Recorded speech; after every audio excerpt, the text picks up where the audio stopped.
You are listening to the Double Dunkers Fantasy Football Podcast with Nick Meyer and Willie J. This podcast is sponsored by Insert Your Company here. We bring to you our final breakdown of this offseason, the AFC North. And you know, I always consider the AFC North the best breakdown to leave for last. I've never told you this. I've never done it in my life, so I don't really know the truth of this. But having to, or being gifted the ability to not talk about the Browns for 8 weeks, yeah, is pretty special. And having them be the last team you talk about feels fitting too. Yeah, because you're like the Browns. Yeah, by the way, they're out there. They exist.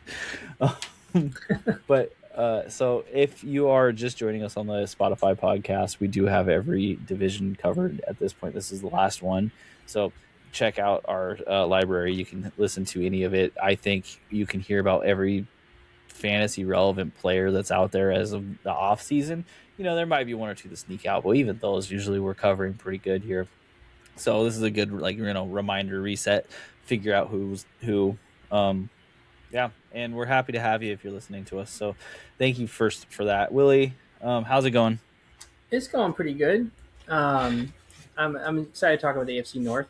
It was kind of a stinky division last year, and I think that kind of was put on display in primetime with the Steelers just meltdown against the Texans.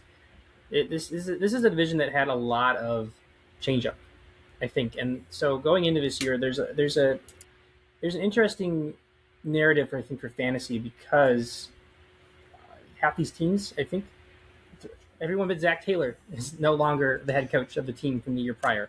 Whole new regimes. So can you imagine Zach Taylor's the holdout? Come on, Bengals, stop it. Yeah, I can actually. Telling someone at the beginning of the year that every single one of the AFC North coaches is going to be new except for Zach Taylor and the Bengals. Kevin Stefanski, Mike Tomlin, who's been there 20 years, and John Harbaugh has been there almost 20 years. And Stefanski just won Coach of the Year in 2 of the past 4 seasons. Zach Taylor is the one that remains. That, I'm saying this out loud for the first time, that actually blows my mind. The Bengals don't care about football. The owner doesn't care. I think it's Mike Brown. He doesn't give. He can't care. He doesn't. He's a GM owner, just like Jerry and the Cowboys. But at least the Cowboys, like Jerry, has that '90s success to like at least give him some semblance of consistency, and just Mike Brown won't even show up to the press conferences. He's like, I don't know who. What is this? What are we talking about? Oh yeah, that thing with Joe. You know? Yeah, it's going to be interesting this year, and you know we're not going to quite throw out all of last year just because there's obviously some major players that are still returning. But last year the Steelers went 10-5, won the division, got demolished in the playoffs, and then Mike Tomlin made the decision, I guess, to step down. He wasn't explicitly fired. The Ravens went 8-9, had a pretty disappointing year. It was a Lamar injury year, so I think it was maybe a bit more disappointing than most Lamar injury years. You know, he's been injured for multiple games in the past, and they still won 9 or 10 games. So going under 500, that terrible missed Tyler Loop field goal led to the firing of John Harbaugh. So that was maybe the writing was on the wall, but it was a bit of a shock. You know, once your greatest of all time kicker, Justin Tucker, goes down for sexual assault, really anything's open. Yeah, that kind of was the beginning of the end there, at least for the Harbaugh regime. The Bengals went 6-11 again, another Joe Burrow injury year. And then the Browns went inappropriate 5-12. So things could be very similar this year. Things could be very different. It's a very volatile year for the AFC North. So I'm excited to get into it. We'll start with last year's winner of sorts, the Pittsburgh Steelers. So last year, here we have the Steelers, of course. If you're watching on YouTube, these are the Steelers as depicted by The Simpsons. And in a lot of ways, this is what the team is named after. They're steel workers, which, along with the Packers, it's such a silly name. Hey, you know what? I will say this, though. We need more things named after workers to make workers cool in this country. Like, you know, instead of, like, the Billionaires Club, it should be, like, the Steel Meal. But neither here nor there. I'm not a fantasy podcast right now. So. It's performative. working class. Uh, uh, so the Steelers, their defense, albeit sometimes injured, the Steelers defense was their boon last year. They went 26th in rushing yards, 22nd in passing yards, but they did finish middle of the pack at 15th in points. I think they also won some close games. They had a defense that got in control in some games, and they had some good special teams touchdowns, if I recall. And of course, they have their kicker, Chris Boswell, who won them a lot of games scoring points. Like the amount of points a team's kicker scores is often higher than the players as a whole because of the amount of field goals. I think it was exceptionally high for the Steelers because there's some games where they kicked 5 field goals and scored no touchdowns and still won. So yeah. Bosworth scored me way more points than DK Metcalf did. yeah, that point being the middle of the pack is really from their kicking game. The first thing I want to say about the Steelers is that Aaron Rodgers is returning. Yes, and Aaron Rodgers has been this like weird outlier where you're like, well, you can't really look at last year because it was Aaron Rodgers last year, but it's not. It just continues to be Aaron Rodgers years. So he's back. He's back. He signed a 1-year deal. I think this is his quote unquote retirement. I would put the money like under both LeBron and Aaron Rodgers retiring this year.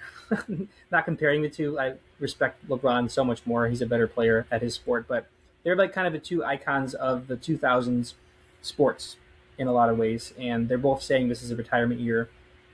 We'll see. I'm even more skeptical of Aaron Rodgers calling it quits after this, but we'll see. Aaron Rodgers only loves the media once he's finally decided he's done with it. Every time he's like, I don't need it anymore, then he's like, okay, now create a circus. Create a circus right now. Create a circus, yeah. And we'll probably see a lot more of that this year. He is reuniting with his head coach from the Packers, Super Bowl winning head coach Mike McCarthy. So McCarthy, of course, was the Cowboys head coach for, I want to say, like close to a decade. And he was fired 2 off seasons ago. He was out of the spotlight last year. Obviously, before being the Cowboys head coach, he was the Packers head coach for many years. They won a Super Bowl with Rodgers. It's kind of a weird reunion. We don't really know the dynamic between Rodgers and McCarthy, even though they had so much success in Green Bay. We don't really know, if they were friends going into this year. But they're reunited, so something happened there. Now, fun fact for you, Willie, and let me see if you can guess. Do you know who Mike McCarthy and Aaron Rodgers won that Super Bowl against? Was it the Steelers? It was the Steelers. It was the Steelers. I love it when a team recreates the team that beat them 20 years ago. They're like, well, it could be work again. We saw it. It's from the other side now, yeah. And it's funny the Steelers. They preach consistency and going 9-8 or 8-8 with Mike Tomlin, and then they bring in the one guy who also has been extremely consistent but never really gone to the top. At least not in the past 15 years. So it's a funny hire for Mike Tomlin. It makes sense with the organization, I guess. As the offensive coordinator, he brings in Brian Angelicio. He was the Vikings passing game coordinator and tight end coach for a few years. So I'm assuming McCarthy's calling plays. This guy came from the Kevin O'Connell offense, so there's some establishment there. So it's kind of just a hire. The one that intrigues me is the defensive coordinator, Patrick Graham, coming over from the Raiders. I was kind of surprised that the Raiders retained Graham last year when they brought in the whole new coaching regime. So he must have something at least likable about him for him to come into the Steelers now. What Graham brings to a team is kind of a culture reset. Like, he is able to take a team that is really just not getting it on defense, because the Raiders for a long time were bad on defense, like 30-second, awful. And he brought them up to the mid-tier, which isn't huge. They weren't amazing, but we hadn't seen mid-tier defense in probably a decade. So he changed the culture of the defense. Okay. And there's something to be said about that. Like, this defense is one that Pittsburgh has been known for its defense historically, and it's not been the same. Like, they have TJ Watt, but the defense just otherwise is leaky. It's not awful, but it is really leaky, and it loses them some games. I remember the game where Jamar Chase had like 4,000 catches. It was always going to Jamar Chase. Joe Flacco was the one throwing the ball. He said, "I'm going to throw it to Jamar Chase every time." Adjust. Yeah, and they're like, whatever, man. You do what you do. We'll lose the Yeah, game. it's interesting. I mean, just because like people talking about McCarthy to Tomlin, but like really Patrick Graham is the Tomlin replacement because Tomlin was such a defensive wizard. It's an interesting confidence in Graham. So, and I'm curious, like with Graham coming over to this defense, even though it's older and banged up and leaky at times, like it is the most star power he's worked with. So there's just a lot of moving parts, I think, with his defense. Um, but the key here being offense, there's been some changeups that I'm interested to talk about. So we do have Aaron Rodgers coming back. The depth chart is interesting. So I'm assuming Rodgers is going to play the full year. You never know. No clear QB2. I mean, Mason Rudolph comes back, so he makes the most sense. We do have Will Howard from last year, and then they drafted the heir apparent maybe to Rodgers in Drew Allar in the third round. So none of these guys I like in fantasy redraft. Allar maybe like you can look at in dynasty, but this is Rodgers' team, but it doesn't mean Rodgers is going to be that fantasy QB that he was before. So what we're really looking at here is the additions on the run game is what stands out the most to me. So Kenneth Gainwell left in free agency. Jalen Warren, of course, returns again. Caleb Johnson is still there in theory, but the big signing here is Rico Dowdle, coming over from his pretty prolific year on the Panthers. He had over 1,000 yards in a committee with Chuba Hubbard. Some of that was off a couple big games, but nonetheless, like he had a great season with the Panthers. So we'll go more in depth about him in a second, but I will mention the receiving changeup as well. So we have DK Metcalf returning. Michael Pittman comes over from the Colts in a trade, and then they drafted Jeremy Bernard out of Alabama in the second. So big changeup in the receiving game. Definitely, at least on paper, like looks a lot better than last year where Adam Thielen was wide receiver 2 for many games. So there's at least something to look for upside wise with the receiving game. Not that's going to benefit Rodgers in his fantasy season, but like the receiving game looks the best it's has. I mean, probably in at least a few years, I think. Yeah, with Mike McCarthy back, Mike McCarthy doesn't mind passing the ball. So this could be a receiving team squad with upside. Now, where I am more worried is that Aaron Rodgers. How can I say it? I've taken receivers that Aaron Rodgers has quarterbacked very recently, and it is always a frustrating experience because if they make even one tiny mistake, he just completely ghosts them out of the game. He ices them out. We saw it with DK Metcalf so many times where like DK Metcalf was a touchdown magnet when he was throwing the ball in the end zone, but he would drop it sometimes. And if he dropped it once in the beginning of the game, it was over. He non-factor the whole way through. It led to frustration. I mean, like of course you can't blame what DK Metcalf did on Aaron Rodgers, but I can say that the frustration of the season may be blamed a little bit on Aaron Rodgers because they were always getting snippy with each other. Yeah. Now, Michael Pittman is a whole different beast because Michael Pittman, I haven't really seen Michael Pittman react, and I haven't seen Michael Pittman make a lot of boneheaded mistakes. Yeah. So if Michael Pittman and looking into his game and watching those plays, it's probably the easiest way to do it. Of course, that requires watching the Colts a lot. If he can be the consummate professional and he can really show up and he can be that mid-range guy, I think Michael Pittman has a lot of upside. Mm-hmm. But that's the same thing I said about DK Metcalf before watching that upside. 1, show up and show off, and then 2, completely disappear because him and Aaron Rodgers had a schism. It's weird. I had this narrative that I thought was a bit of an original idea, and then I look at the ADP, and this is just off Fantasy Pros, but they take consensus from a lot of sites, and I've looked at a couple others, and this actually seems kind of consistent, but DK Metcalf is going around wide receiver 33, and Michael Pittman's going around wide receiver 36. So the gap between these two is much closer than I really had thought going into this exercise. And I had this idea that like Michael Pittman feels like an Aaron Rodgers receiver, and Rodgers and DK can make up. It could be better than it was last year, especially with McCarthy here. But I kind of had an idea that Pittman was the sleeper. Maybe he's going to be wide receiver 1 on his team, or there's a very clear path to that. But it looks like the fantasy draft community has kind of already recognized that potential and leaning towards Pittman not being as much of a value as I thought he may be. So this is for me, a kind of a pick your poison with Metcalf and Pittman going close together. I would like it if Pittman dropped a bit. Like if he dropped a round or two, I would be pretty high on him just because of that hyper target potential of Rodgers that we already saw with Pittman in Indianapolis with Daniel Jones, Carson Wentz, Philip Rivers last year at times, Matt Ryan. Like Pittman has been hyper targeted at times, and he's shown up, and I like his profile as a Rodgers wide receiver one. But it is a pick your poison because they're going so close together. I guess I would ask if you had to pick one, just assuming that they're going in the same round. Do you have favoritism one or the other? Yeah, I actually am on the Pittman side, but this is just from watching a lot of the Steelers games with DK Metcalf last year, and the reason why they broke down.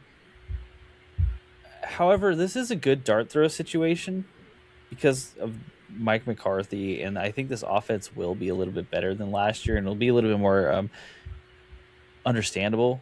Arthur Yeah, Smith is gone, which means you're not going to have the tight ends getting thrown the ball 90% of the time. yeah, You're just not.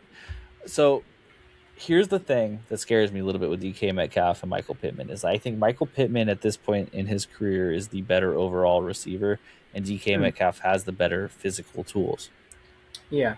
Okay. DK Metcalf had the opportunity to already play with Aaron Rodgers. If DK Metcalf can learn to play the way Aaron Rodgers wishes him to, which big if, these are gigantic ifs. I'm not taking that for granted. But if he can, then he could come out and have a fantastic season. He could be the end zone guy, you know? We Yeah. saw him getting a ton of touchdowns last year at the beginning of the season, and it was because he's big, he's giant, he can use his body, and he knows how to, just he doesn't know how to with Aaron. So can he figure that part out? And if he can't, then Michael Pittman is going to be a screaming value. Yeah. DK is also on like his last shot. He's made a lot of enemies, or well, maybe not a lot of enemies, but he's made the media his enemy. The Yeah. media doesn't like him. He's gotten suspended for saying things to fans. You know, like he's having too much attitude for the production level he has, so he has to either back up with increased production or he's out. But I've said this a lot of times for me, and when I'm going into my draft, when it comes to a dart through a room like this, where I'm like, I don't really know which one's wide receiver one and which one's wide receiver two, I like taking the one who's later. Yeah. I regard even if the gap is as close, like DK in round seven is better value than I expected, just because he was going like what 3 or 4 last year, and that was even like on the fence, like oh there's an upside, but then he didn't, you know, at least in most games come close to that. So this is a good value for DK, but yeah, having said that, Pittman around later, I do like him just because he's later and because he could really show up with Rodgers. So I think this is really a pick your poison. I don't hate taking one or the other. They might not be my favorite in each round, but if I need a receiver and I'm in those rounds, like there's worse picks to make, and having one of them as your wide receiver three really could benefit your team. I will say this, and I want it to be definitive. I am aiming to avoid these wide receivers. Having wide receivers that Aaron Rodgers is throwing to, if you watch the games, is it's just a trial in frustration. Yeah, Because it is very clear what's happening, and you can watch your receiver be wide open and not get the ball because Aaron's mad at them, and it's just a level of like petty and personal that is not a fun thing to watch. So I'm and this isn't necessarily fantasy and advanced analytics. It's just watch some of the games last year where DK gets iced out. It's not that he's not open. It's not that he doesn't have position. It's that Aaron is like, I'm not throwing it to you again, man. I'll rather throw it to Roman Wilson in the middle, who's covered by 3 dudes, because I get to make a weird face when he misses the ball. Like, he just looks so sad and upset. It's just not a fun version of football to watch. So I do yeah, feel for Steelers fans this year, but I'm not a Steelers. Just get the Steelers out of here. That's an old AFC rivalry. So get them out. yeah. I think that it's hard, and there's going to be frustration. I guess maybe I see Pittman as just because he's a new face here that I get more optimistic that he's going to be more consistent. But it really is just a shot in the dark, one or the other. And I think there's some young potential like Jeremy Bernard, high draft pick. We've seen second round Steelers in the past, but I think Jeremy Bernard with Big Ben 10 years ago in the second round that's something I'm looking at. Aaron Rodgers and Mike McCarthy in 2026. Not so much. So I don't have any receiver sleepers on this team per se. No, okay, so Rico Dowdle, I think I am actually in on because of his connection to Mike McCarthy from prior on the Cowboys. Mm-hmm. So this is a system that he may know, and he's being brought into his system, and they're like, "Hey, we saw you show out, and we knew you could do it. We gave you that shot, and you showed up. Come Yeah, back, let's do this again." Rico Dowdle excites me. Jalen Warren does not excite me at this point. it, with Rico Dowdle too, it's like him and Mike McCarthy were both told basically sayonara by the Cowboys the same season. They fired McCarthy. They didn't re-sign Dowdle to the money he wanted. So there's maybe some camaraderie there.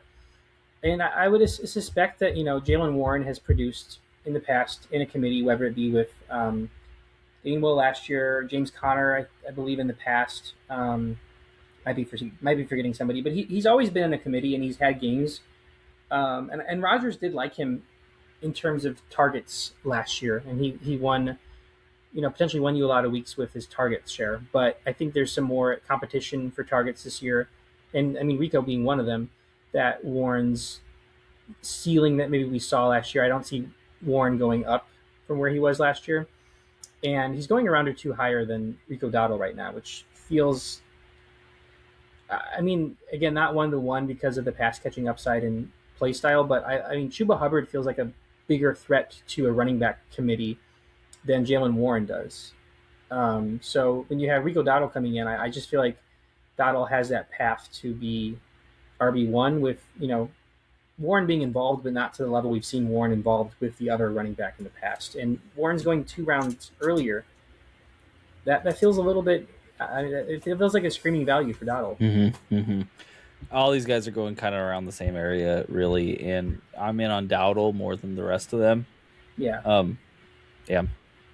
It's just hard for me with these wide receivers because you don't know, and it could change so hard from game to game that you get this like up and down, but you're not getting the moonshot upside of some of the other players you would want, who are the what do they call it?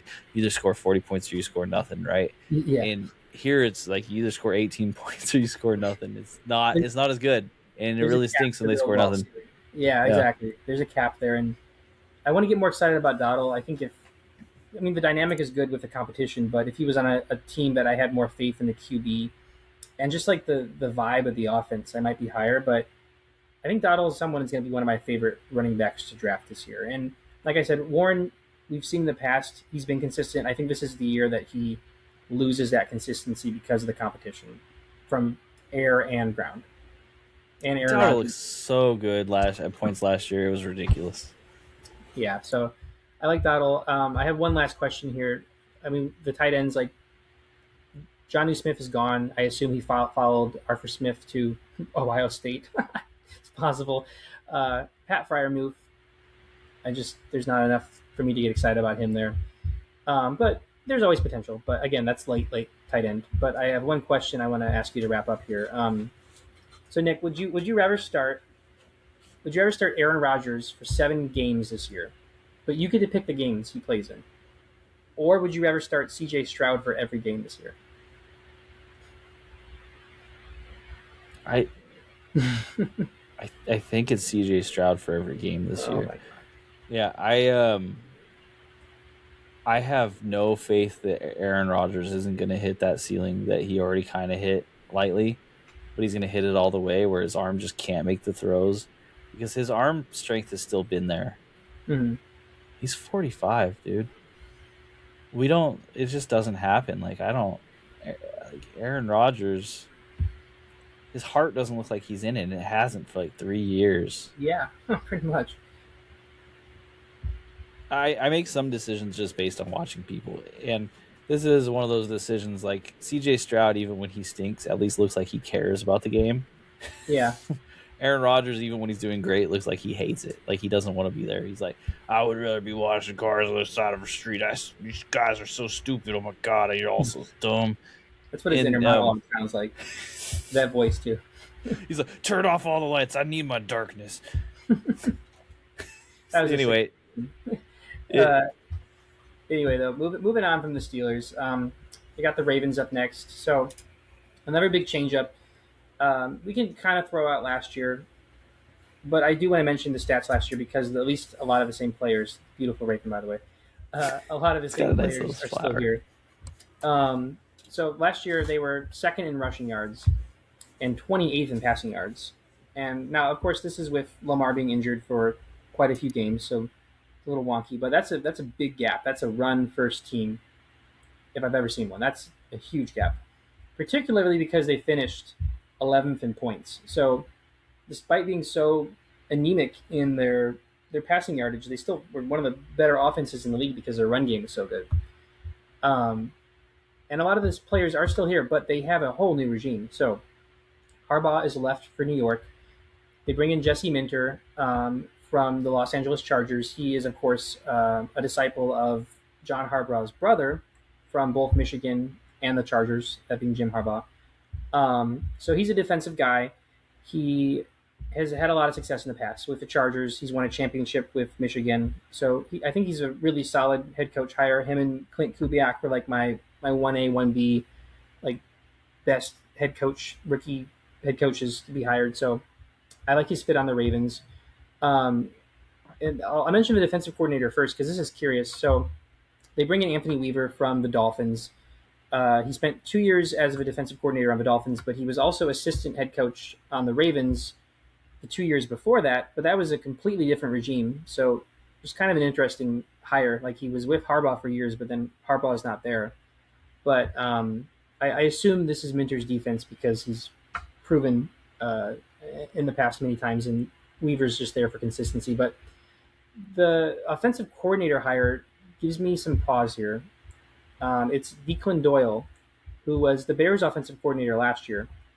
And obviously, the Bears were amazing last year. I don't have to talk about that. But he didn't call the plays. That was Ben Johnson's offense. And now he's coming to a team that had one of the best offenses in the league last year, lost their longtime offensive coordinator as a head coach. We'll talk about Todd Monken. But this is a very, very, very unproven offensive coordinator. He's my age. He has never called plays for an NFL offense before, and now he's doing it with one of the supposedly, on paper, best offenses in the league. This is a very strange hire. I don't know. I don't know if this is because of full faith in Ben Johnson and like Ben Johnson starting his own coaching tree. I was very fascinated by this hire and what it means for this team. I mean, this could be really great or just like really disastrous. And I would guess it's because of Ben Johnson and what he did.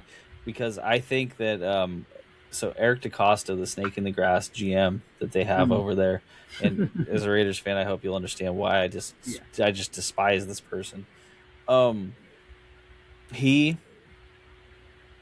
needed some really good things to happen for him after fumbling a lot of different things. Like he's had a really great roster on paper for a minute.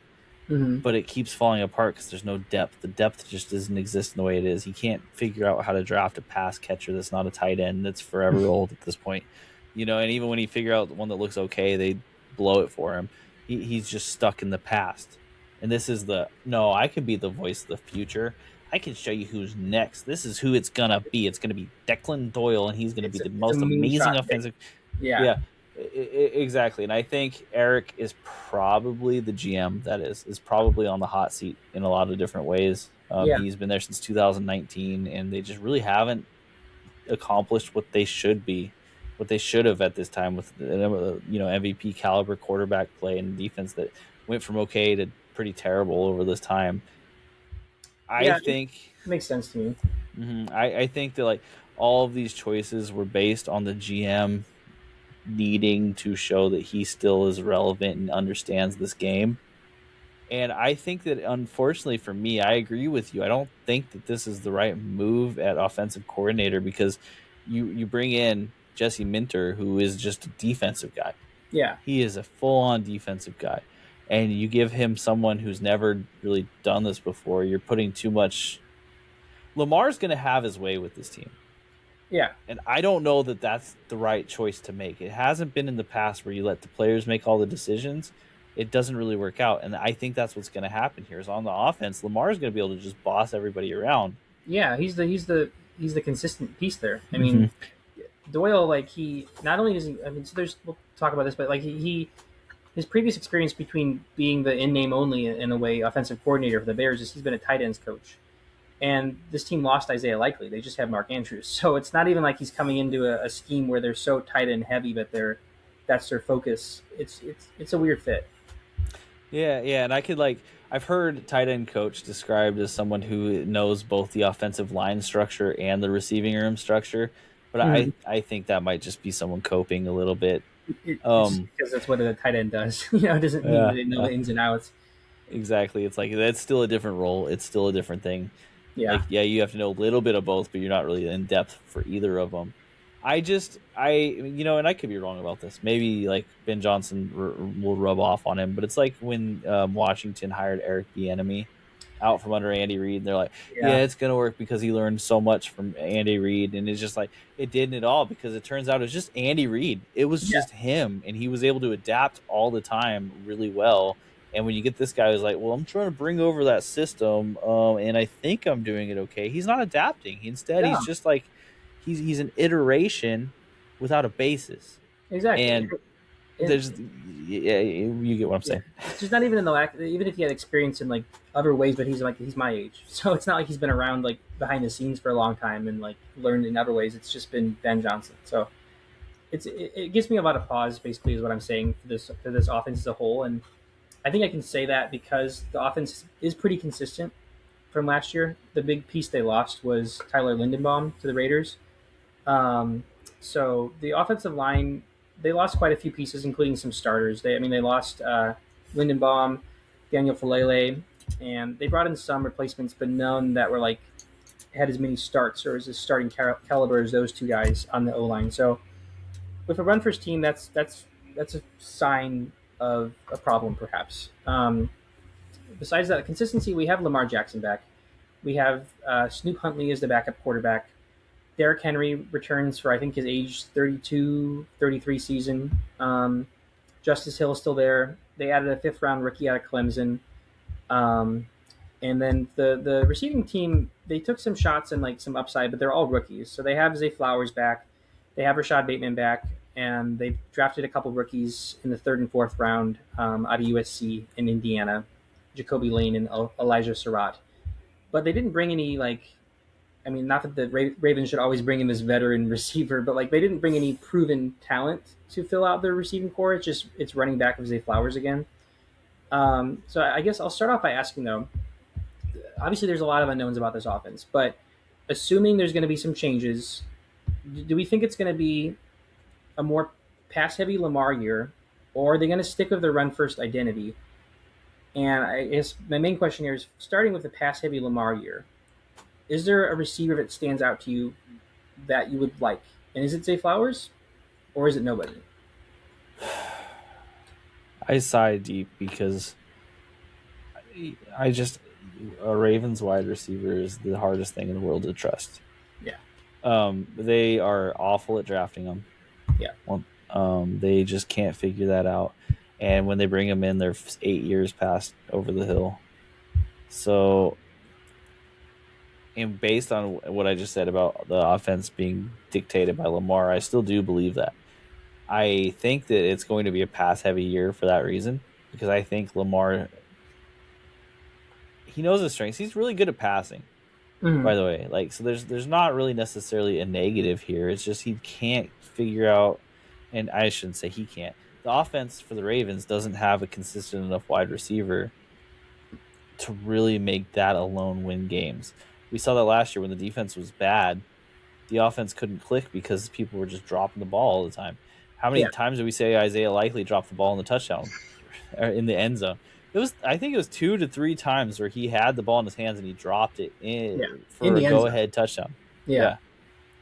And so Mark Andrews, and I don't know where he's going. He might be going pretty early, and I hate that. And I don't really want him on my team.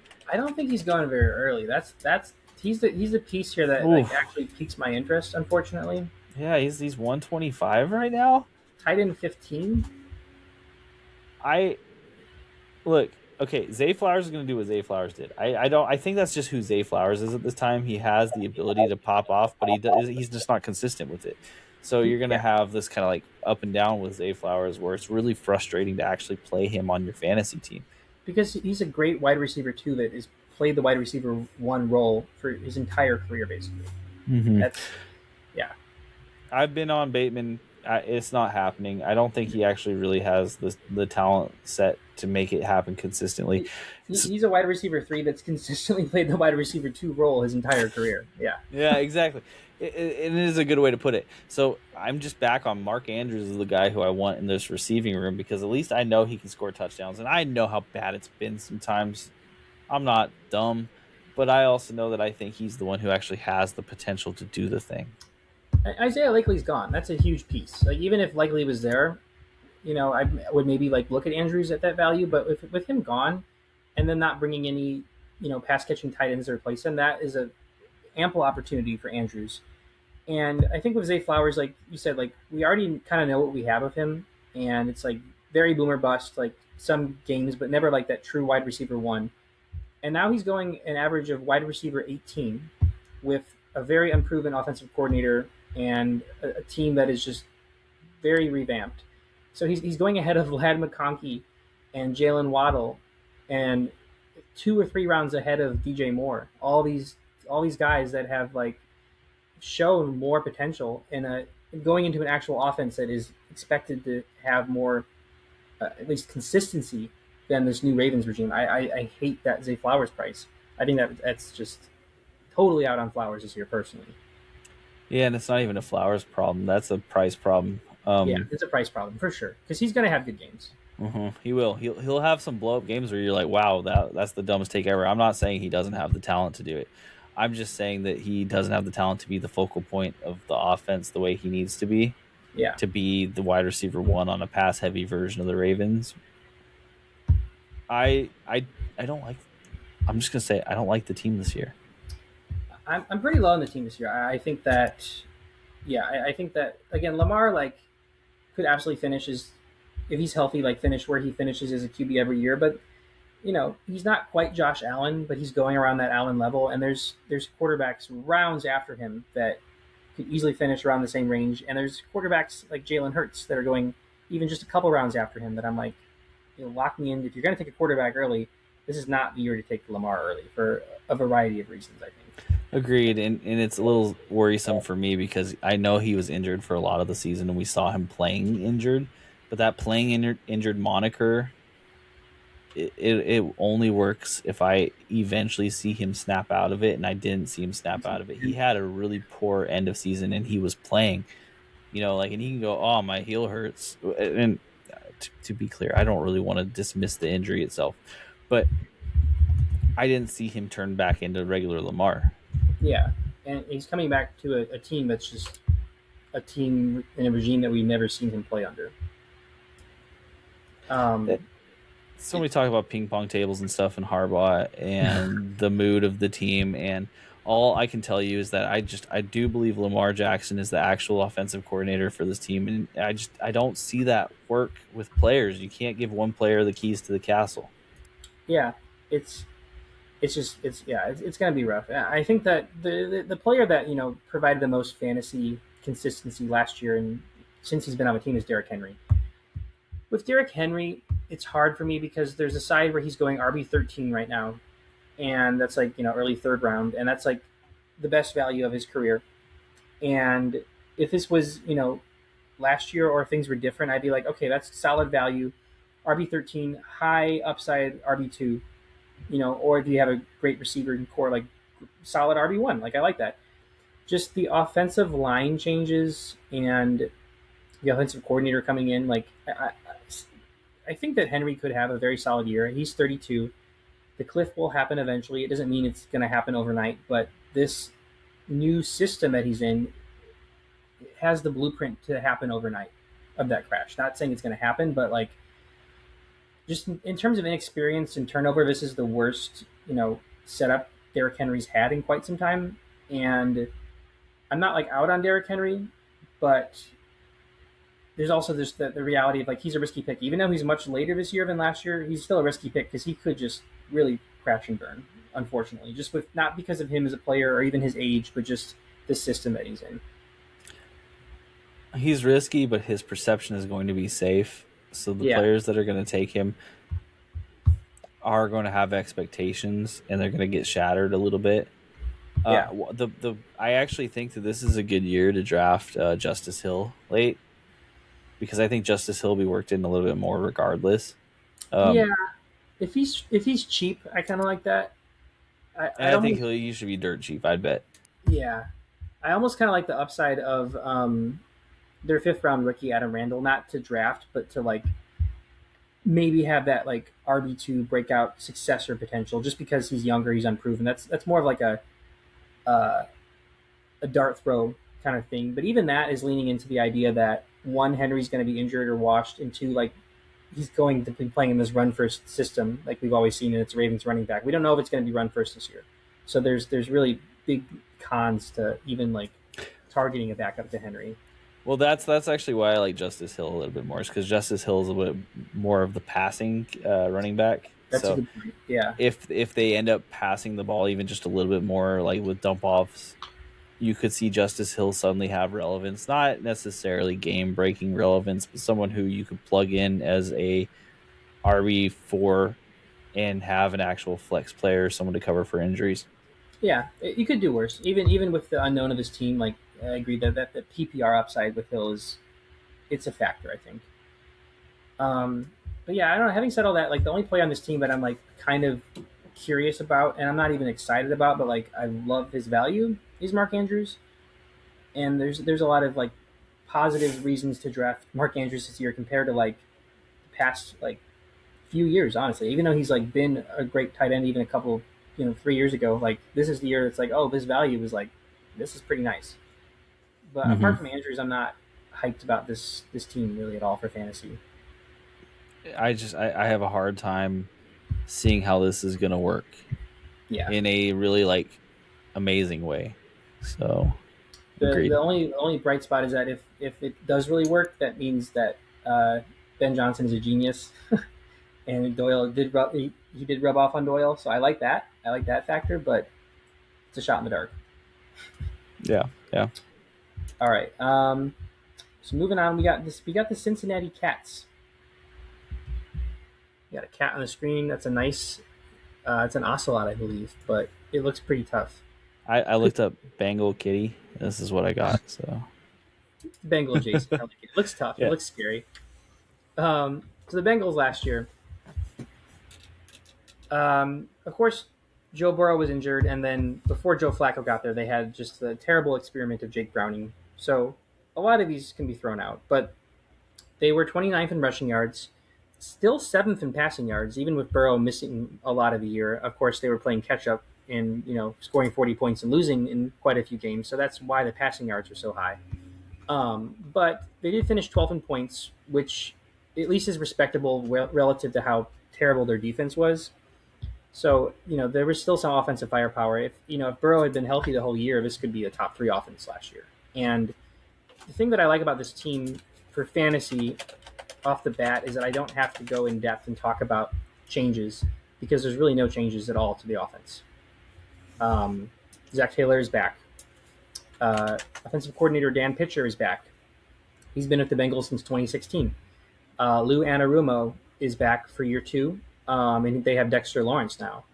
And they did lose Trey Hendrickson, but they brought in Boy Mafe, and they drafted Cassius Howell, who was a great college edge rusher out of Texas A&M with their first pick early in the second. So they did upgrade their defense. They saw that as a huge weakness last year, and there's consistency on the defense, and then there's additions. I mean, losing Hendrickson makes a difference, but they definitely made up for that, I think, and then some. And the consistency on offense is really like stark compared to what we saw with other teams, or surprising rather.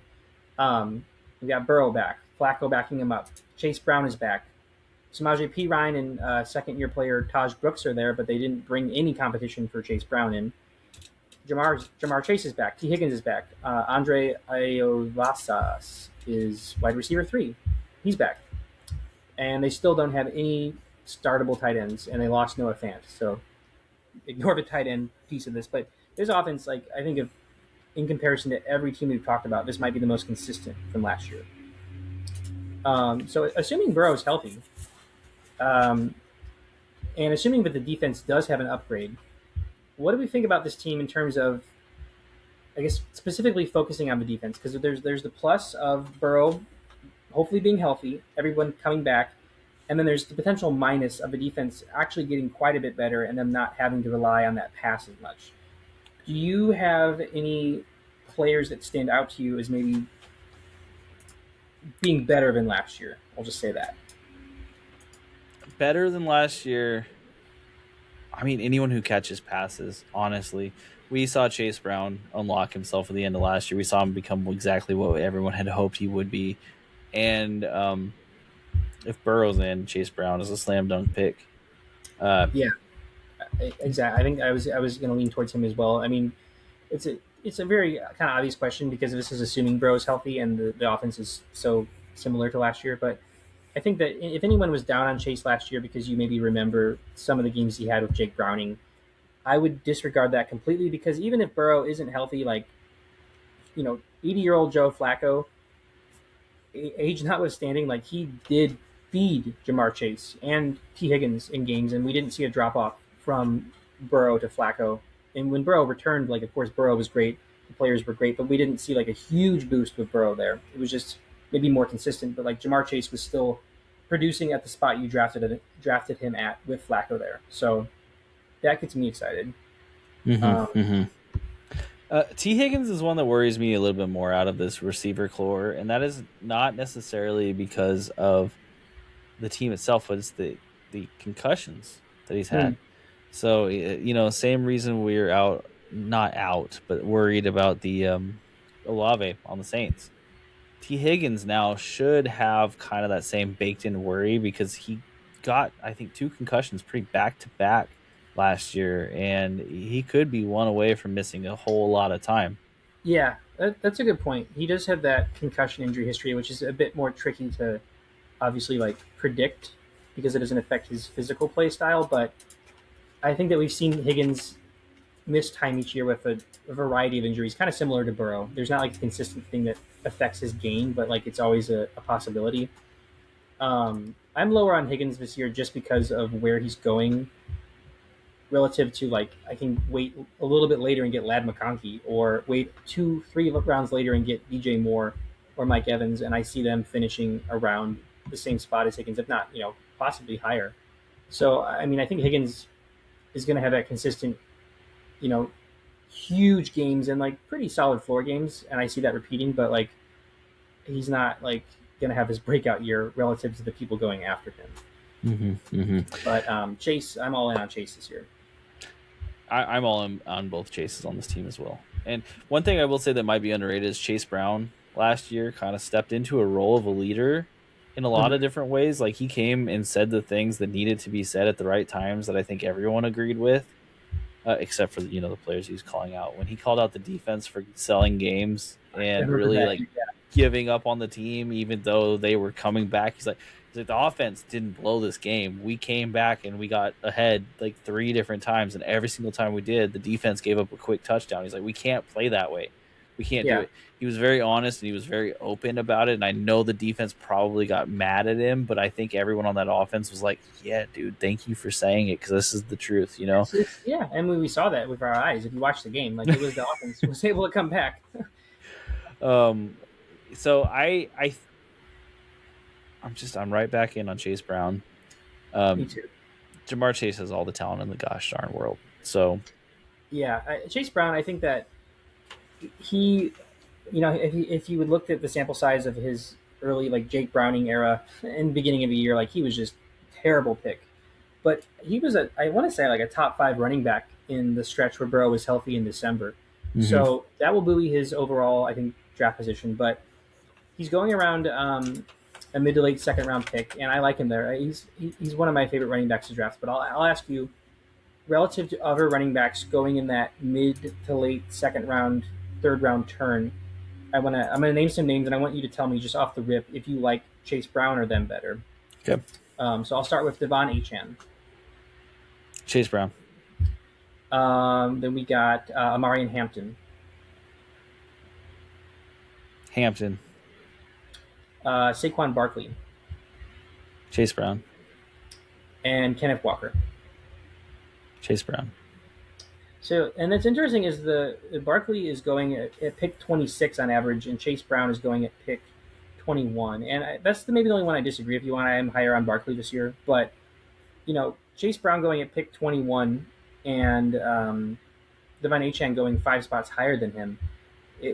Especially like Achane going higher than Hampton and Barkley is shocking to me. Chase Brown, I think that we can look at what we saw with him at the end of the year and just kind of base the season on that, assuming Burrow is healthy. And my reasoning here is that he was prolific when he was given the opportunity, and just there's not competition that came in.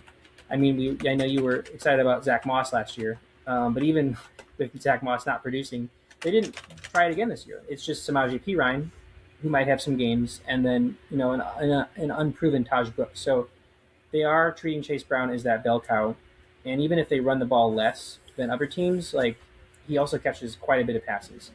So I think Chase Brown's a really, really solid pick this year. Yeah, I think like after roughly around like week 8, he had almost 1,100 scrimmage yards and 10 touchdowns alone. After week 8. Yeah, that's after week 8. So like if he would have had the opportunity to put it up that whole season, it could have been really different. And of course, it is worth mentioning Joe Flacco is on the roster. Mm-hmm, so you have Joe Burrow. So if Joe Burrow gets hurt again, Joe Flacco just is there. Yeah, he doesn't have to be traded for. There's no weird in between. He can just come out and be like, okay, we're back. I remember this. Let's go. And I mean, that safety on this team is huge for me. Like if I'm at that point in the mid-second and I need a running back, or if that's the way my team is working out, or even if it's not, I think Chase Brown's a pick that I'm okay with making. Yeah, I think so. I think I really like him this year, and I think that I mean, I mentioned the running backs that he's going around, but like also like he's going like relative to AJ Brown, he's going like 7 picks after AJ Brown. So I'm just gonna leave it at that. Yeah, we'll talk about the draft strategy a little bit later. This one will be interesting, I think. Yeah. The last thing I'm going to mention, and this kind of contradicts what I said if you don't read into it, but one of the stupidest picks I think you can make in fantasy this year, and I've seen other people mention this, but it hasn't been reflected in ADP. One of the stupidest picks you can make is Joe Burrow at quarterback 4. Because, first of all, like taking a quarterback early is risky, but I think he's one of the riskiest quarterbacks you can take early, and the fact that he's going higher than Jaden Daniels or Jalen Hurts or like all the prolific quarterbacks rounds after him is really absurd. I get that Burrow has great games. He's got a great receiving core. He could drop 40 points back-to-back weeks, and that wouldn't shock me. But even without the injury history, like there's so much risk. If you're taking a quarterback early like that, even like Lamar, I understand more because of his rushing upside. If you're taking a quarterback that early, you want to draft one that is prolific week after week, which Burrow can be, but is also consistent, like a Josh Allen or a Jalen Hurts for most of last year and in the past. Like Burrow, that's just really bad early quarterback pick in my opinion. Yeah, and this is where the upgraded defense would hurt. Yeah, because you were banking on Joe Burrow having to score 6 touchdowns to win a game for them. And if he suddenly only has to score 4, they're only going to score 4. Teams don't run up the score. There's no reason. No. And if the defense is better, they're not going to have to do that. They're not going to drop 40 and lose. Exactly. Mm-hmm. Mm-hmm. Like, that's not something that they have to do. When we saw Joe Burrow as a really prolific fantasy quarterback, it was dropping 40 and still losing because it's 44-40. Yeah. So, yeah, Burrow I just think is a really bad pick. I get being excited about this offense, but if you're excited about this, like, look at Justin Herbert. Even if we were lower on Justin Herbert, like, take him 5 rounds later. Like, it's kind of a no-brainer. Mm-hmm. All right, so we really are in the home stretch here because I think freezing for the Browns, I think there's some players on the Browns, and we have on the screen here, supposedly Brownie the Elf. He looks like a Batman villain, and this is terrifying. But this is what the Browns have been reduced to. They're edgelords now based on who's on their team. I hate that. Oh, it's bad. It's bad. That's that. Yeah, I mean, I looked for silly images for everyone else. I just pulled up the avatar for the Browns. That's what they're promoting. Deshaun Watson is their quarterback, so that fits. They're probably Um, like, "Can you draw the nicest looking guy you possibly can, Deshaun? Like the person who you think looks like the most nice person in the world, who's and the that's most what's in his upstanding." And soul. he's like, "Yeah, it's like the Joker, but an elf." Terrible.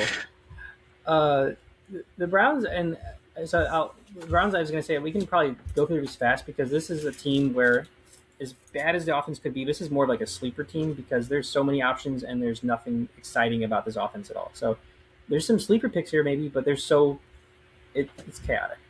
I'll just say we do have maybe a glimmer of hope because we have an offensive coordinator coming in, Todd Monken from the Ravens. You know, he was OC of the Ravens for the past 3 years when the Ravens' run game has been prolific. So, little spoiler, there's a piece of this I might like with Monken being the head coach for the run game purely. Clearly, this guy's Monken's a bit older. This was probably his last opportunity to be a head coach. I think he's just kind of like, screw it, I'll take this head coach opportunity. Um, he seems like a pretty no nonsense kind of guy. I like that for the discipline of this offense. So I think the Browns could have done worse in terms of their hires. He brings over Travis Switzer, who is the run game coordinator with him on the Ravens the past couple of years. Um, and this is one of the most head scratching picks of any coordinator hire, I have to say. They've hired Mike Rutenberg. So Jim Schwartz, who was there with Myles Garrett, that's obviously the elephant in the room. Myles Garrett is gone. So they can't rely on their defense last year. Their defense was great last year, and they only won 5 games. But to replace Jim Schwartz, their defensive wizard, they hire Mike Rutenberg. And last year, he was the Falcons' defensive passing game coordinator, which, if you saw the Falcons' defensive passing game and were like, this is great, I can't think of any examples in my head where that stood out. You probably shouldn't be a head coach if that's what you thought, or a GM. Well, and okay, and that was what he was just last year. But his experience before that, he had 4 years of this to prove himself. Before that, he had 4 years as the linebackers coach on the Jets.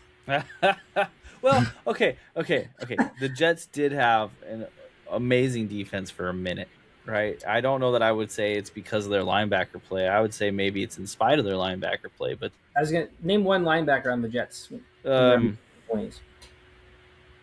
LeVar Arrington, God, that's not true. That he wasn't even a Jets. Anyway, No, not here nor there. exactly. So this is just a weird hire. I had to mention it. I mean, we could talk about how losing Myles Garrett takes a hit to his defense, but losing Jim Schwartz and hiring this guy. No disrespect to Mike Rutenberg, but this is an insane hire. Like I have a guess. I have a guess of what happened here. what happened here? Todd Monken had no clue he was actually going to be considered for a head coach anywhere. He was planning to go with Harbaugh to New York, and then all of a sudden, the Browns call and they're like, "You're hired," and he's like, I don't know any defensive people. Who's that one guy who I had dinner with? Let me call him and see if he'll be a defensive coordinator." And he Yeah, just got fired from the Falcons. He's like, "Sure, yeah, but whatever, man. Ohio, that sucks, but okay, yeah, we're there." like I can't recall the name. I had written down a couple names of like for example that like Jim Schwartz, like maybe his time with the Browns was over, but he doesn't have a job right now. So okay, so you could have hired him, maybe worked it out with him, maybe not. There was other head coaches, like defensive coordinators, that could have gone to the Browns when they still had Myles Garrett, mind you. They made this hire when Myles Garrett was still there. They still had a great defense, and they still couldn't hire anybody. That is anyway. That blows my mind. I think Jim Schwartz is holding out for a year, and he's going to try to become a coach somewhere else. I could see it. I mean, we were talking about him as possibly the DC for the or the head coach for the Browns this year. So Head coach for the Jets next year. I mean, I'm hell just yeah, saying. sign me up. The I will say about losing Myles Garrett, like this isn't a 1-for-1 replacement because you can't. But getting Jarrett Verse back and the picks, looking at the Browns themselves, that was probably the only good move they've made in who knows how long. I like the move. I actually do. I mean, you could call every Browns year a tank year, but the amount of picks that they got back, and not just in the first round, but like spread out second, third round. There's some great depth there, and Jared Verse, like, yeah, obviously he's not Myles Garrett, but he did win Defensive Rookie of the Year, and the fact that the Rams were able to give up, a solid to really great. defensive player on a rookie contract. That is nice. Like that, I think that's the piece that the Browns really hit there. Getting that rookie contract is nice, even if they're not going to do anything, and no one wants to play in Cleveland, so they don't have to spend money on anybody else. But like, still, that's a good piece. They can ride out Deshaun Watson's ugly contract. Exactly. Mm-hmm. And speaking of, so I don't want to speak of him. The quarterback room is anyway. It's Deshaun Watson. It's Shadir Sanders. It's Dylan Gabriel. It's a 6th-round rookie out of Arkansas with some upside in Taylon Green, but it's the Browns. So okay, great. It'll almost certainly be Shador or Deshaun, and it there's exists no world in which Deshaun should be given another opportunity, and yet Shador is really just that bad at this point. It's a combination of that, and I think that the Browns, Andrew Berry's still there as the GM. That jeez, he's still there. He's a great drafter. That piece, that sunk cost fallacy piece, I think of Watson is very prevalent. I think him getting the start if he's not injured is almost a given. Sanders' play and that sunk cost, I think, is a big piece. The fact that Barry still has his job is insane. Like, Haslam's going around asking homeless people who he should draft, and he has been since Johnny Manziel, right? Yeah. So I don't understand any of it. But this is the Browns. I don't need to understand. It's probably better that I don't. I mean, Andrew Berry has been a great drafter. They haven't done anything with it, but he has drafted great. That's true. He's got some really like generational players that end up going to other teams. Yes, exactly. So the running back room, we got Quinshon Judkins returning. He had that scary injury last year, but he looks like he's a full go. Dylan Sampson, who was also drafted last year, showed some nice flashes. He's back. And Jerome Ford is gone. So it's Judkins and Sampson's game. Wide receiver core, Jerry Jeudy returns. They drafted Casey Concepcion late in the first and Denzel Boston early in the second. So those are both top 40 wide receiver picks. I like that they addressed their receiving room, which was terrible last year. They also have Cedric Tillman returning, and then Isaiah Bond, who had a couple of like sneaky good games last year, and has apparently been a training camp standout. So, if not getting excited about Brown's receivers, but like at least Bond stands out amongst some unknowns, maybe. I think with the wide receiver room, you want to get excited about Concepcion. You want to get excited about Boston. You don't want to care about Jerry Jeudy. However, with the quarterback play that we're talking about, unless Deshaun Watson actually looks like his old self, which I refuse to believe that's going to happen. I can't see it, which does, in fact, mean it's the clearest thing to happen. And I am self-aware enough to understand that. But I'm not going to tell you on this that I would ever suggest taking one of these wide receivers at the round that they're going. They're all going pretty late, too. Jerry Jeudy, in my opinion, with how late he is, could be worth a dart throw because you can dump him if it doesn't work out. Yeah. But these quarterbacks are so bad. I don't think that a rookie coming in and learning a new system with a quarterback that can't throw them the ball where they need to go, especially someone like Concepcion who is fast, it's not gonna. I can't see it working. There's just almost no way for me. They're all going on Fantasy Pros. They're all going wide receiver 53 down to wide receiver the starters down to wide receiver 61. Yeah. So they're all valued pretty similar. I've seen Jeudy go higher on other places. Dart throws, like, they exist for a reason. Pick your poison, but I like the approach of watching the waiver the first couple weeks and picking one of the rookies up who stands out the most. Taking a shot there. If it's your last pick and somehow Boston or Concepcion is there, or, the very end of your draft towards there, sure. But be ready to move on fast if this offense doesn't show anything within the first few weeks, which it very well might not. And I could eat my words. Like, Concepcion could be like, I guess Brian Thomas had Peterson then, but there's been receivers that have shown up and had great stats on teams that are terrible. But the trick here is that Concepcion and Boston were drafted 1A, 1B. So the talent gap between them is not really there. And if one stands out over the other, it would be kind of surprising in the sense that, like, just and their draft profile of the talent gap isn't there. So like it's if they stand out, they're both going to stand out, but they're going to eat into each other's receptions. And if one stands out over the other, then that just doesn't make sense. I don't know. It's I hate this team. No, and Todd Monken, what wide receiver ones does he ever really like promote it into it in a significant way? Yeah, he's been a run guy, and that gets me like some interest in Quinshawn Judkins, just because he had some great games last year. But at least Judkins was able to rely on that Jim Schwartz defense to get the ball back and then get some opportunity. And he's not a big pass catcher. He's going RB21, and he could very well return value there, but he doesn't have that upside of most other second year running backs on better offenses that can catch passes.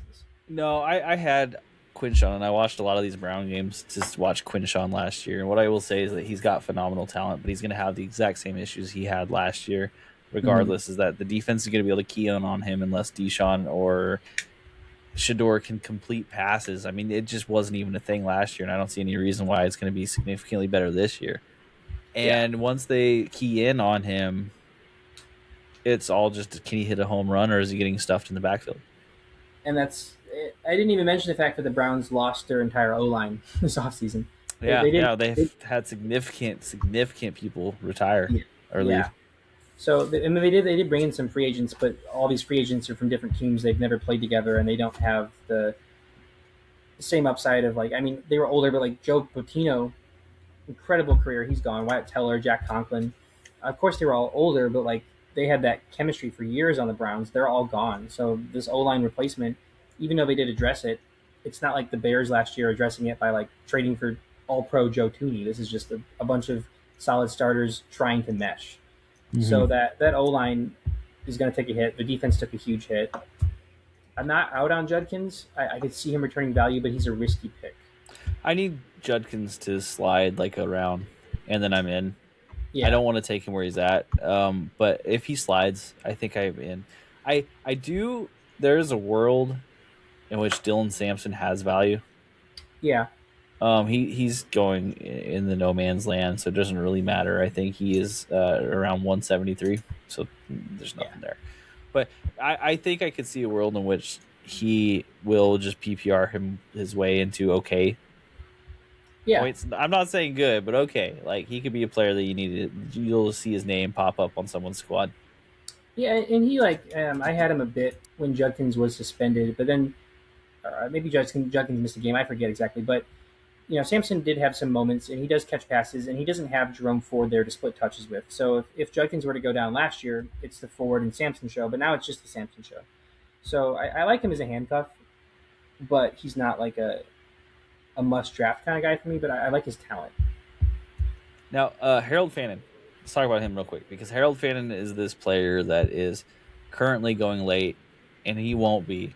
I can almost guarantee you he's the sleeper tight end for every single person in the world, which means he's going to get buoyed up probably Yeah, like to the seventh, sixth round where there's a little bit more risk there. Harold yeah, Fannin had a pretty phenomenal year considering the team he was on and him being a rookie. And this is Todd Monken. Again, we were just talking about Todd Monken, and he has supported um, Mark Andrews, another man we were just talking about in the Mhm. past, on his offense. And we've seen him rely pretty heavily on a tight end. Harold Fannin seems to be one that could be good. I like Fannin as a player, and I could be in on Fannin, but I do think with the amount of talk I've already heard about Fannin, he's going to end up too rich for my blood. That's where I'm at too. I mean, I like Fannin last year, and going in from Bowling Green, and that was one of my favorite takes I had that he actually showed up and produced like he did in college. And they also lost David Njoku, so that's something to get excited about. Of course, though, they did add in some rookie competition, but that doesn't inherently hurt him. But it is that price tag with that he's going around like the 6-7 turn now. Is tight end 6 or 7. So again, tight ends like there's only a few that are great, but there's other players I like in those rounds where he's going now that aren't tight ends that I would rather target. He could be prolific last year and he could build upon what he already did, but even more so than Judkins, but similar to Judkins, very risky at his price. Yeah, I think I'd be more willing to go in on Mark Andrews or Rondé Gadsden, who we talked about this, Yeah. episode than Fannin for his price. Like, it's not that I don't think he's talented and I don't think that he'll get there. I just the situation for the offense on this team is reliant on a bunch of, if I'm going to be really nice about it, I'm going to say unproven quarterbacks. And what I really mean to say is, it's I don't want to say unskilled because that feels too mean. But If you put gosh, him in man, this they've been offense, bad. yeah. If they're in this offense, there's no disrespect to Todd Monken, but if they're just in the vibe of this team, they're unskilled. I almost feel like Todd Monken was hired because they knew Stefanski wanted to move on. Mm-hmm. And so they're like, okay, well, that's bad for the team to have a guy who's like 1 foot in, 1 foot out. Get rid Yeah. of him. Monken has no other opportunities to be a head coach. I know he'll go all in on it, but also this is transition. Oh We yeah. need to get out of the Deshaun Watson contract. We need to get into a new era, and Todd Monken might totally just tank this thing all the way through. Um, and that's really disrespectful to Todd Monken, I know, but also it's just the way it feels.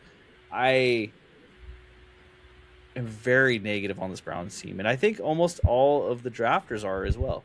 Harold Fan and Quinshawn are the only two that have any relevance in drafts right now, really. And Yeah. I need them to slide. I need both of them to slide. Like, I'm saying, I don't believe in them even more than that. It's the talent around them that you could take instead that are just safer. Mm-hmm. And I think that all that what you were saying about Munkin and him being the scapegoat of the transition year was still true and applicable even before they got a ton of picks for the future from the Miles Garrett trade. So now it's even more true. And I think Munkin, like, he could have a really solid run game. He could bring some things over from the Harbaugh tree, but he's a first year head coach at age 60. That that's not a stable. He's going to be here for this is our new regime kind of hire. Yeah, no. Yeah, And he was someone who had already dedicated himself to being an offensive coordinator somewhere else, you know? Like, yeah, and he gets a lot of information about how the Ravens have run things for forever. You know, like, you bring him that's in and helpful. he's going Yeah, to tell him everything. He's going to be like, yeah, you know what? The owner likes this and this and this and this and this and this and this, and his coaches, and that's what he wants us to game plan for. And that's what he tells us. And like, you can never go wrong with getting information on the owner. You see so much of this, like, incestuous nature with incestuous might be the wrong word, but interdivisional at the very least it's nature that with the sibling coaches. rivalry at least. Yeah, where Yeah, there's they're like, bring him in, bring him in. We can glean information. exactly. Yeah. Mm-hmm. So yeah, Browns. I mean, we might talk more about them with sleepers just because there's some fun guys here, but I'm out as well. Um, all right, so Nick, I will ask you to start here. What's your ranking for the AFC North? Okay, I'm going Bengals,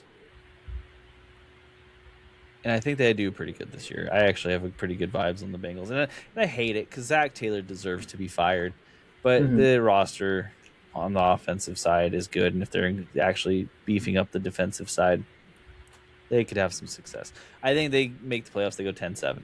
You know, it's not Yeah, like an amazing year, but it's a good year. Um, Steelers second, 9-8, missed the playoffs. Aaron Rodgers retires. Mike McCarthy gets shot in a cannon off into the sun. Um, I wish he would. Anyways, my gosh, he's almost as frustrating to watch as Aaron Rodgers. You put both of them on. Anyways, neither here nor there. then it's going to be, and this is neck and neck. So I'm having a bit really. of a crisis here. Yeah, I really think the Ravens are going to be bad this year. I really do. So I'm going to go Ravens, then Browns, because that is tradition.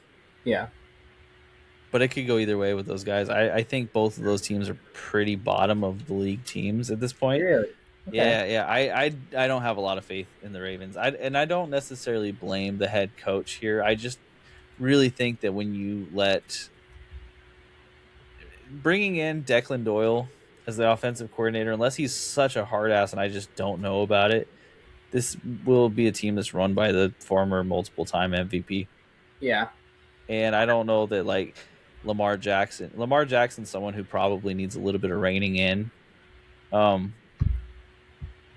We saw what he tried to do last year. He's like, I take away the ping pong table, I bring them back, and none of them worked. Everyone looked miserable on that team the whole time. Yeah. So I don't know that he's the answer. I think you need someone strong in that room, and Declan's probably not the guy. Maybe, and I don't know. Jesse Minters, he's a defensive coach. He's the head coach now, so he's in charge of both. Maybe he's Yeah. a hard ass. I don't know.